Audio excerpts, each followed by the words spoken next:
Kaj narediš, ko se ti življenje čez noč spremeni v prah? Pa se res čez noč? Ponavadi nam kar nekaj časa kaže, da nekaj ni v redu, da ni v ravnovesju. In točno to se je zgodilo z Jano Modrijan. Sama je bila na vrhuncu svoje poslovne kariere, pa je padla zdravstveno na popolno dno, celo tako daleč, da je bila priklenjena na posteljo. Poglejmo, kako se je rešila. Jana, postavila si v bistvu zelo uspešno zgodbo z frizerskim salonom. Imela tudi kar nekaj zaposlenih, odplačala v bistvu prostor in vse tako, ampak brez žrtev ni šlo, ne? Kakšno žrtev si mogla ti sprejeti, da si nek uspeh naredila? Ja, res je. V bistvu to je bila moja vedno življenjska želja, že kot otrok sem vedela, da si želim imeti svoj frizerski salon, ne? In kasneje v življenju se mi je tudi izkazalo, ker to zdaj pač delam, se mi zdi pomembno povedati, ne, da če sem jaz v mislih imela ene svoje cilje, ne, da sem jih vedno dosegla. In to tudi v bistvu nekako, bom rekla, zdaj učim druge ljudi, da je vse naša lastna izbira, da pač, če imaš neke res izostrene, jasne cilje, no, in tako je bil ta moj frizerski salon, tako da sem v bistvu res začela zelo mlada, najprej v enem poslovnem prostoru, starejšem, kar je bilo pač takrat možno, tudi po mojih financah, pa to, ker sem bila res v bistvu novopečena mlada mamica, brez, bom rekla, nekih močnih finančnih vložkov, sva z možem v bistvu začela, sama sva naredila en prostor v najem, pa tako, ampak v bistvu mi je zelo dobro zalaufal že takoj, ne, tako je bilo ful strank, imeli smo v bistvu res uspešen posel, takoj so me začeli tudi vabiti, v bistvu, da sem delala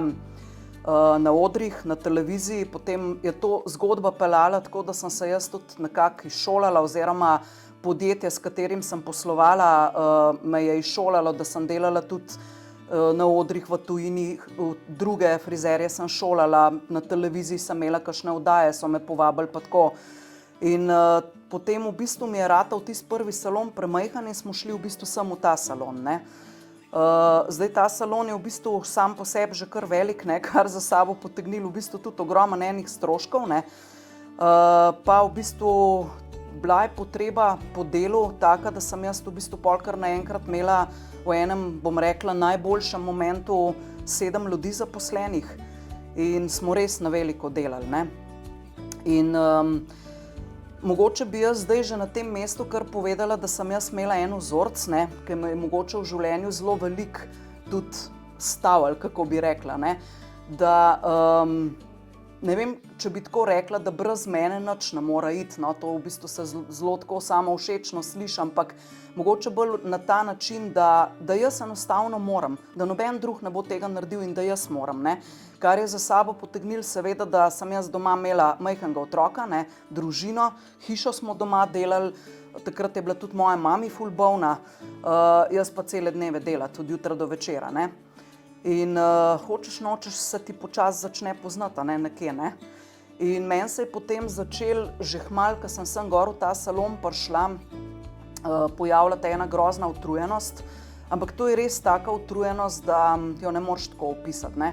Vsi ljudje smo kdaj utrujeni v življenju, pa pol pač malo si vzameš dopust ali pa odspiš nekaj, ampak jaz enostavno nisem mogla tega več sploh nahraniti te utrujenosti in to je bilo tako hudo, da tudi če sem imela dopust, recimo smo šli na dopust, jaz sem v avtu že po pol ure spala in sem potem 10 dni spala na dopustu. Sploh nisem bila sposobna funkcionirati, ne. Potem so se začele pojavljati bolečine, najprej tako v čeljusti, potem se je bolečina začela širiti po, bom rekla, po levi strani, po vratu, v lopatice. Bilo je tako hudo v bistvu, da nisem mogla niti rok gor držati, kar je bilo skoraj nemogoče frizirati, ne.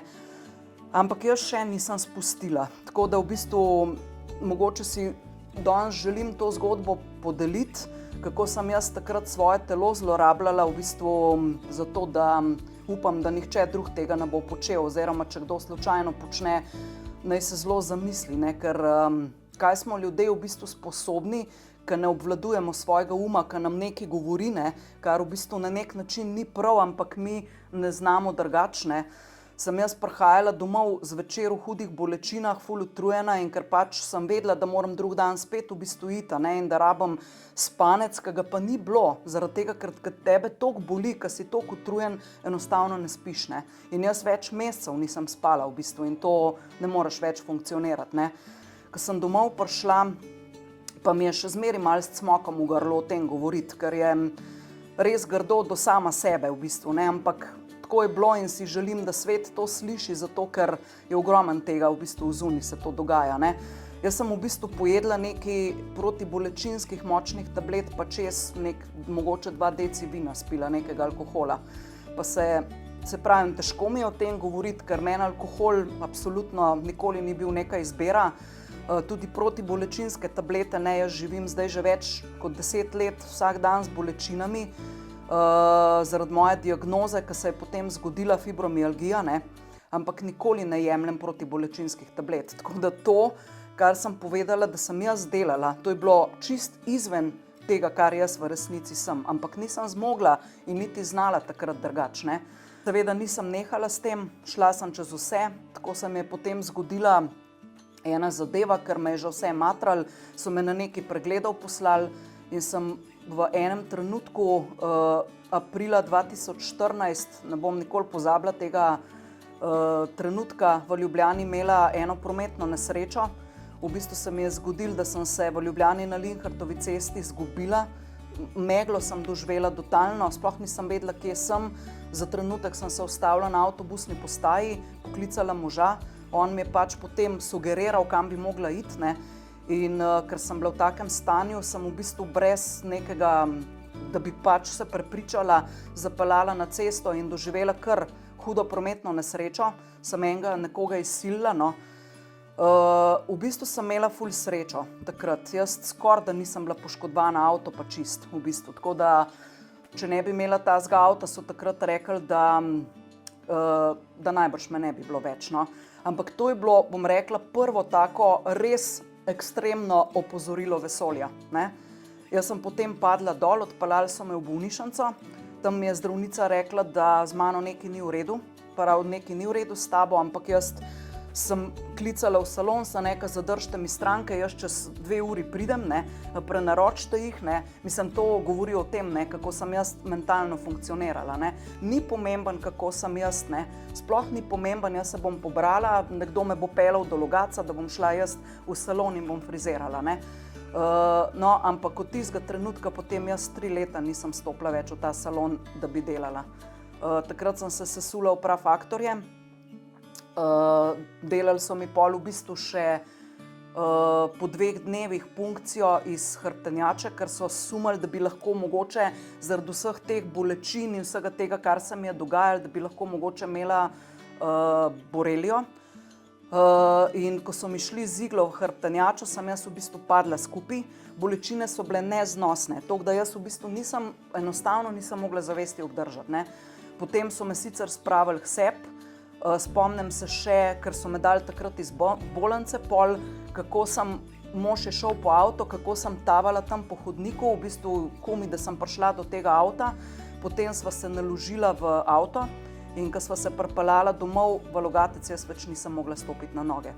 V bistvu so mi noge odpovedale, potem sta me mož pa sin nesla v hišo, tako da sem potem v bistvu približno 3 tedne rabila, da sem sploh začela nazaj hoditi. Sem pa v bistvu se odločila, da ne bom tako končala, da ne bom tako počepalna. Mogoče mi je še najhujše bilo mentalno. V bistvu fizično je bilo sicer tako, bolelo me je, težko je bilo prenesti to bolečino, ampak mentalno je bilo neznosno.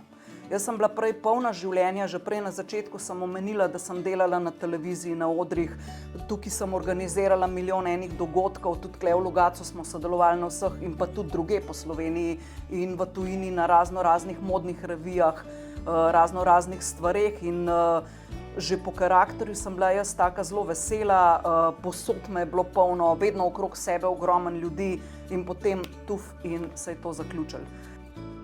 Najbolj v bistvu se je pa to, ne, jaz sem v začetku, vedno imam v glavi oziroma vedno sem si želela ljudem biti na uslugo, drugim ljudem pomagati, ne. ampak zdaj je to čist drugače, kot je bilo včasih. Ne? Jaz zdaj sem postavila ene take, bom rekla, zelo zdrave meje. Mogoče bi povedala to, kar zelo rada povem, ne, da imam zelo malo ljudi, ki se osebno z njimi družim, zelo malo ljudi, ker tega enostavno ne zmorem. Mene debate, kot so, ne vem, politika, koliko se je kaj podražil, koliko so ljudje, ne vem, se veste, kako je pač take stvari, ki v bistvu ljudje govorijo, da nekaj govorijo. To se mene v bistvu enostavno ne tiče in v bistvu sem že zdavnaj ugotovila, da me je to tako izčrpavalo, da to v bistvu nisem jaz. Ampak zakaj misliš, da se tolikim ljudem, ker to je res v porastu, ne? Zakaj se ta izgorelost v zadnjih časih tolikim ljudem zgodi? Glej, Ana, jaz nisem strokovnjakinja, ne, daleč od tega, ampak bom povedala čist moj vidik, kako jaz to vidim, ne. Jaz verjamem v to, da ljudje niso v skladu s tem, kar so. Da pač živijo zlagano življenje, da niso avtentični, vsi se prilagajamo temu, kar od nas okolica pričakuje.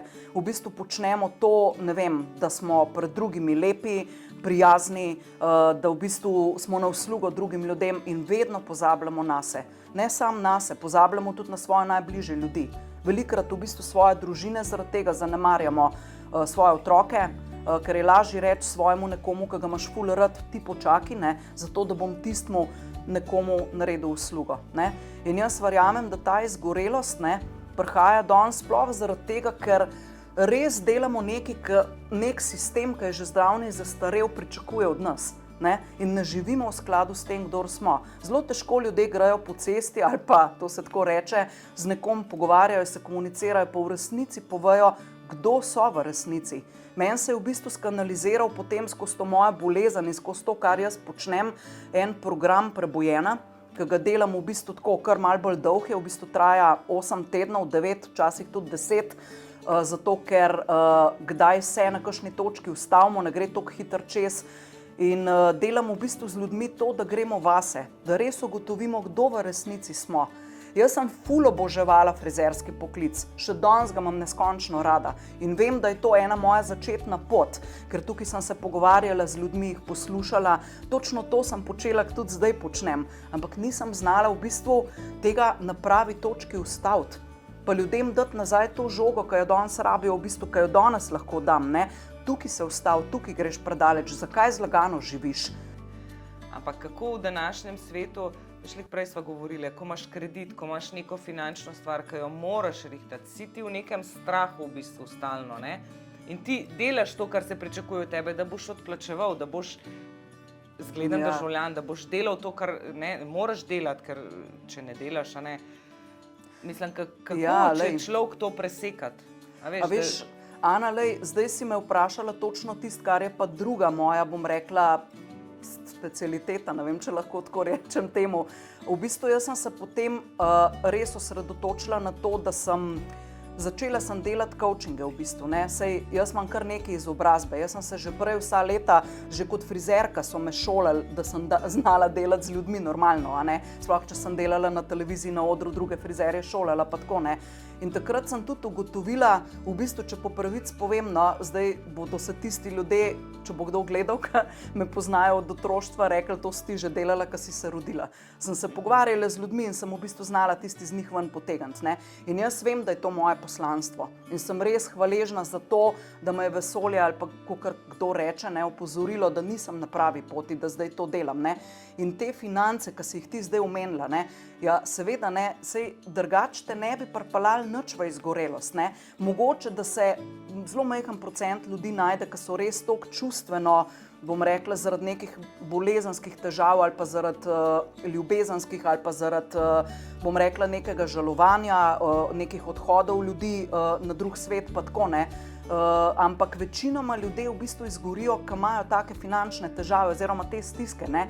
In tudi pri meni je bil ta problem, ne. Meni se je to dvoje ful združilo v bistvu, ne. Jaz, ko sem zbolela, ne, tukaj sem sicer imela krasne ljudi, ki so bili prej zaposleni pri meni, ne, ampak to res ne želim, da bi izpadali, da jaz njih krivim, ker absolutno jaz v življenju nikogar ne krivim. Kar je moja pot, je moja pot. In vsi, ki so bili na tej poti, so samo odigrali svojo vlogo. vlogo. Ne? In jaz sem vsem samo hvaležna in jaz nikoli ne kažem s prstom, ti si kriv, da meni ni šlo dobro ali pa ti si kriv, da je meni slabo ali pa tako naprej. Ne? In takrat so moji zaposleni odigrali to vlogo, oni so bili tukaj, so bili pridni, ampak niso naredili dovolj prometa in meni se je zgodil en tak hud finančni kolaps, da jaz sem imela tukaj ful močen kredit, visoka cifra, zelo, plus tega seveda so bili mesečni stroški, konstantni, plače zaposlenih, prispevki zaposlenih, potem dobavitelji, materiali in tako naprej. Ne. In jaz sem na eni točki zelo, se bom rekla, cagala v tem. Ne. Sploh nisem vedela, kaj naj v življenju naredim. Ne. In to je samo šlo globje in globje in jaz sem na eni točki vsem že bila dolžna. Ne. In zaposlenim in dobaviteljem in pač vsem okrog sebe sem bila dolžna, ker več nisem vedela, kaj narediti, nisem znala iz tega ven. Ne. In potem sem tako, mogoče se bo zdaj ful klišejsko slišalo, to sem jaz že ful dostikrat slišala. Tudi jaz po noč se pogovarjala, jaz ne vem, z Bogom, z univerzumom. Kasneje sem ugotovila, in to govori tudi v bistvu moja prebujena, da imamo mi te odgovore globoko v sebi. Ta univerzalna ljubezen, ki jo večinoma se obrnemo gor v nebo, se meni je vseeno, kam se kdo obrne, sam da sekam, če si toliko hudi stiski, ampak jaz sem se obrnila vase, noter. In jaz sem najdla to, tudi poimenovala sem jo v bistvu univerzalno ljubezen globoko v sebi. Zato pa pravim, ne, če si avtentičen, ne, če si, kdor v resnici si, ker mi vsi smo prišli sem, se rodili v bistvu kot neke duše z nekim poslanstvom. Ne? In odgovori so v nas, ker mi, ki smo prišli kot duše, smo vedeli, potem pač pozabimo to. Ne? In jaz sem potem, kaj mi je pa drugega preostalo? Bolna, nič nisem več mogla, zapufana, totalno brez denarja in v bistvu mi je samo še to ostalo na koncu. Tako sem jaz takrat čutila to. Ne? Jaz sem neskončno hvaležna za vse to, kar se mi je zgodilo, ponižno hvaležna, zato ker vem, da je to moglo priti, ker se drugače nisem slišala. Ampak danes sem jaz tako mirna, tako srečna v svojem življenju, da jaz nikoli nisem tega živela, nikoli. In živim to in ker lahko to predajam drugim ljudem, to je bila moja največja želja v bistvu. In vem, da me tudi vesolje pri tem neskončno podpira.